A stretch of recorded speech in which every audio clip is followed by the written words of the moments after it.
underneath here. The other day when I was spraying the weld-through primer, I gave it a light misty coat on the black, giving it a contrasting color, so I can work out the line here and then measure down how far to put the spot welds in. See, I drilled a hole here underneath from coming out this way from the inside out, just to see where the line's going to go for spot welds all the way around. And I also bought a what do you call that thing? No, actual spot welder from Harbor Freight, because I want to give it a shot. So when I go to weld along the seam here, save me some time. That way I have to be grinding down the MIG welds, like across here. I have to grind it down and put fiberglass filler on it, and then that way it covers the metal up and sand it smooth and epoxy prime the whole entire area. So that's where I'm getting up to that point right now with the build. I was saying about using the weld-through primer as a contrasting color on the black EDP coating from the A&D panel here. I sprayed it, kind of figured out where the edge of the flange is up there for where it gets welded to on the lower plenum. Gave me a nice contrasting color, drew a green line, and what I'm going to do is use the old cowl panel for reference to kind of give me an idea of where the factory put their spot welds. But being how well factory's done their job, I may change it up a bit. Because you can see there's nothing in here, and it's a pretty big area. It's 4 inches across with no weld. When you go to the other side, and just they're pretty tight. They also know stability depending on the person who's doing the welding that day, of how many they got, more or less, whatever. As long as they get done in under 45 seconds. So, knowing that how they kind of laid it out with this green line here, that's actually the top of the flange there, which is not exactly where the welds go. You can see the one hole that I did drill through the flange up is where those welds go. So also the factory did, they put this foam type sealant in there to, I guess, absorb sound or whatever. Yeah, I'm not going to do that. I got 3M panel bond. I'm going to squirt down in there because it actually gets filled up in here, which is this area here on the car, gets completely filled up with some like seam sealer or whatever. But once the cowl panel goes on, we get the nozzle up here, squirt down, and fill in any of the gaps that are in here with some panel adhesive or panel bond. So not only is it going to make it a little stronger, it'll also make it quieter because it does sound better and whatnot. I have this up here on the table so I can lay out the lines and the crosshairs for where the plug welds are going to go. Knowing from where I drilled the hole in here to where the flange is on the car itself for the holes, it's roughly 1 inch and 100 thousandths down from the green line I traced everything out. So I'm going to go along that green line, measure 1 inch and 100 thousandths forward, draw a line, and then I'll lay out the pattern that I want on there for the welds itself. It's a pretty simple task. I've done it for years. So.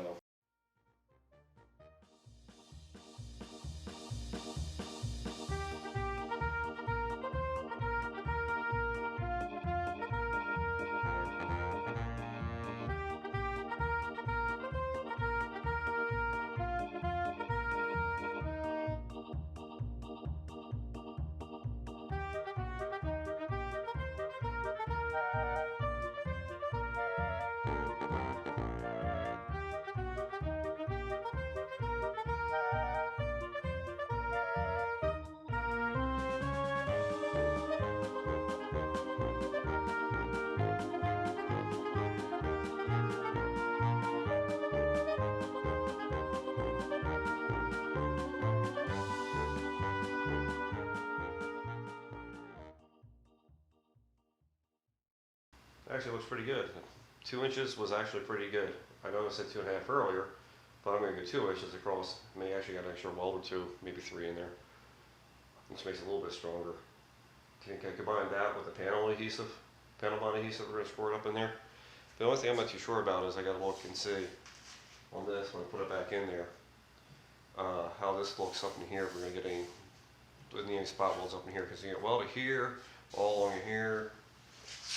Resistance weld all along here, one here, or maybe two. We'll see how much room is there in there. But I'm not sure if it came up this far. Because I know the windshield think the windshield comes down that far. Comes down to that where the copper spray is, or at least a little bit down in here. And then, but anyways, it covers all this stuff, so we're going to be welding and grinding it anyway. But I'm not sure from the factory if they had any up here, because like I said, it was all rusted and it came off pretty easily. So I got to, really beat it off there. Sure, somebody's going to say there's a joke there somewhere. Alright, I'm going to grab a 30 bit or 1/8 inch drill bit, drill those holes out, and put it back on the car. And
so went ahead and circled all the drill starts or spots along the flange there, coming through the cowl panel that we laid out and drilled with the 1/8 inch holes, or the 1/8 inch bit, the drilled 1/8 inch holes. And for the most part, it's not too bad. A couple of these here got down too far forward, or went too far forward, because I just laid them out like crap, but whatever. That's easy enough to do. I can take a little router bit and pull the holes where I want them, because I'm drilling them out to 3/8 anyway for the plug welds. And also looks like here I can add 1, 2, 3. We'll see, maybe fourth one up in here, and maybe one down in here. Because on the cowl itself, I drew this green line. I drew a green line off of here. I just measure, okay, it's 1/2 inch, 1 inch and 200 thousandths, and then 1 inch and 800 thousandths. We'll put that all on a line. And then I think I could probably I think I could get one there. Let's see, look at the other side. Similar. Yeah, I could definitely get a few more in here. I could at least get 1, maybe 2, maybe 3 more in here. 'Cause more welds, gooder is better. Final fitting of the cowl vent grill panel to see how well it fits before I drill the holes bigger. And I actually decided I'm going to add an extra hole in between here. Make it like a stagger pattern like what they do on aircraft. But the other thing I noticed here, where these holes are at for the plug welds, that there's a decent sized gap underneath there. So what I did was, since I don't have any depth blanks kicking around, took a drill bit, took a smaller drill bit, and shoved it in the hole. After everything clamped up, put a little mark on it, measured it roughly with an eyeball, took a piece of cardboard template, which is somewhere around here. There it is. Roughly the shape of what I needed. That goes in there. Made a little shim pack up of 16 gauge steel here. 16 gauge and 18 gauge. It ended up being about the perfect thickness to take up the gap that's underneath it there. So we're going to spray some weld through primer on it, put weld through primer on it, put a couple spot welds through it, then drill some holes through it and weld it to the car. Before I go DA these parts with some 80 grit, a little safety tip. Don't you go try wiping off chips on a part with your finger. You don't have to give it a Band-Aid. That hurt. I mean, after years of doing sheet metal aircraft, I think I learned my lesson. Apparently I didn't.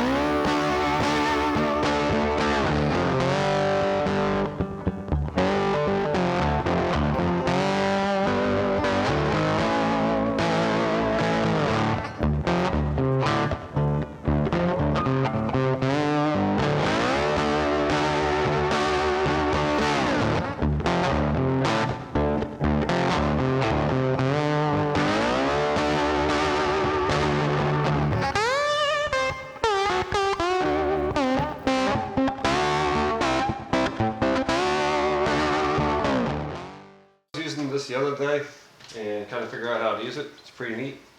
It's a couple of, only 150 bucks from everybody's favorite Chinesium tool store, Harbor Freight. So it's pretty simple. Put the parts in there, give it a squeeze, be careful, wear face shield, glasses, whatever. We'll throw sparks and just go hold it on there for about 3 seconds. 2-3 seconds is all you need. So ready? 1, 2. That's it. A lot quicker, faster. Drilling, grinding, all that fun stuff.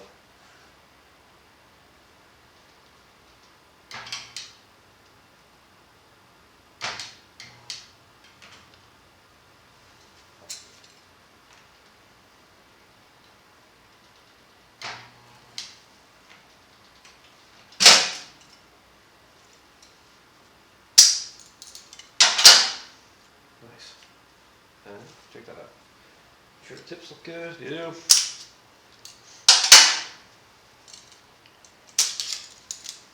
Nice full shape. And I'm just going to put one. We'll put 1, 2, 3, and 4.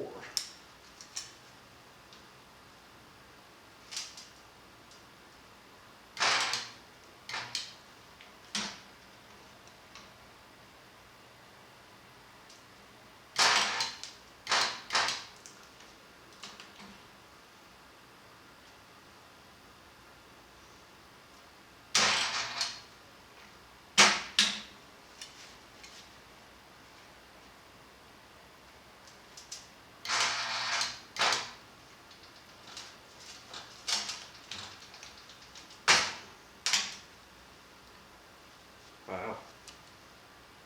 I know it's pretty quick. But yep, that's it. There's my shim pack to get rid of the little bit of a gap underneath the cowl. I'll give it a good once over with the flap wheel, hit it with the DA, spray it again with some copper weld primer. Maybe drill 1 or 2 holes through here so that way I can just plug weld it to the existing structure that's on the car. Here's the shim in place. The little problem I'm going to have with this though is the A-pillar cover. I'm actually waiting for a tool to come in to crimp this bend line here over so it clamps on or crimps on to the existing structure. Well, I think I could get away with it by putting this in first, be able to put this on first. Drill a couple holes to 1, 2, 3, 4 or 5 holes. I should probably get away with 2. Yeah, 2 here and 2 up here. And just maybe tack it in a few spots around there.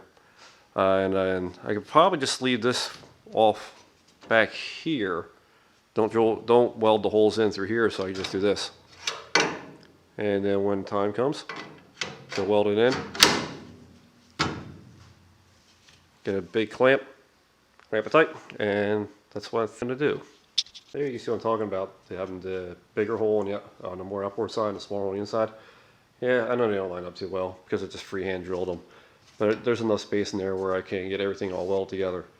Alright, time to give everything a good spray of weld-through primer again. This was I think I figured out how we're going to get this welded in. I'll drill these holes out in here to 3/8.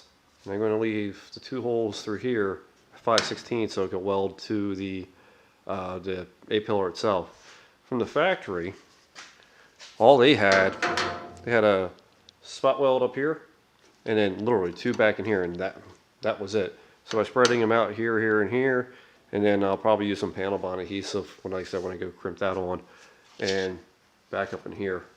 It'll be plenty strong. It's overkill. It's just a cover. And that's all. There's really no structure to this particular part here. It's just make the A-pillar look pretty, and that's about it.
And that's all I'm going to do for now. Until I'm getting ready to go put this guy on, push down in here, we'll pull all that gap in. We'll let this cool off, get a quick grind, test fit the cowl, make sure everything's good. And that's pretty oh, look how easy this is going to be to take out. Just like I thought. There it is, ground down, dash cowl vent panel in place. Then have to smack down some of the metal around here just to get it closer in. But now there's no more gap there. Got a great place to weld to. Had a bunch of strength in there, adding a shim in, and we're good to go. And the shop helpers.